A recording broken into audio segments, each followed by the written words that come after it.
Edda Ása, a message from the king to Goðar in Iceland. Later, a ship from Norway arrives here in Iceland. Men go to the Goðar as the king bids. They have a message from the king to the Goðar, the prominent men of Iceland. Your sons will be staying with me as my guests, enjoying my kingly hospitality for a while now.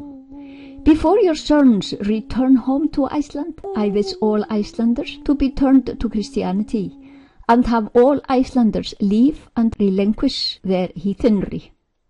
This comes as a cold blow to the Goðar, who trusted the king, as they see trust and honesty to be the best of gems on any man. They recall the boy who warned them and told them of the foresight of Edda Ása. They listened not. On the king's ship there are many men armed and hold up high a Churchian cross.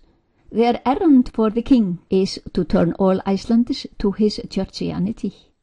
What Þorgeir Ljósvetningagoði comes up with, Ljós-vetninga-goði, goði for the men at Ljósa-vatn, after a long time of contemplating in solitude, not wanting to be disturbed while he contemplates on the severe case, is, we shall come to terms with the king, and there will be no fighting against his armed men.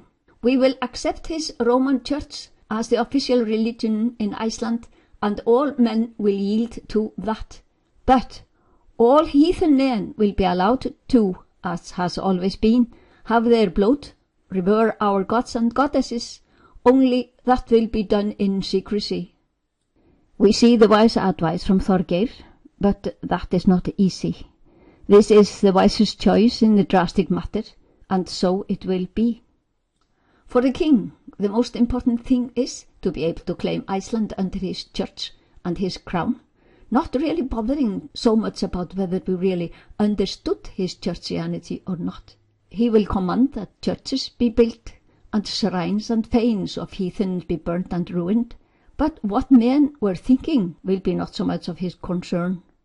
So we get force baptized, unwillingly, understanding that the refusal would mean certain death. Icelanders hate cold baths, so we have this baptizing take place in a geothermal water at Ljósa-vatn. Our consolation is that heathenry will, as a compromise, be allowed and legal if practiced undercover.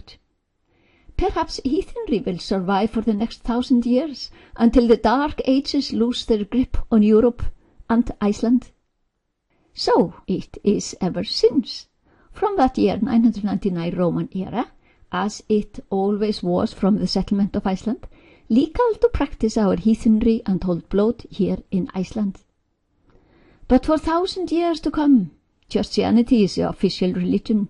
Some men make good money on it and earn a good, easy position by it. And some have a bad time holding their blót in secrecy. It better be kept carefully undercover. Not could everyone be reached, of course, here in this rough and vast island. So nominally all were claimed to have been baptized, as officially the ruling Goðar agreed on the conversion. Later on, churchismen tried to reach every corner of the rough land, Iceland. Some men are determined to destroy heathenry once and for all, everywhere, and replace it with their Churchianity. But even priests and bishops are known to collect the heathen stuff and keep that in a safe place. Icelanders just are like that, impossible to control. Rules are not for us.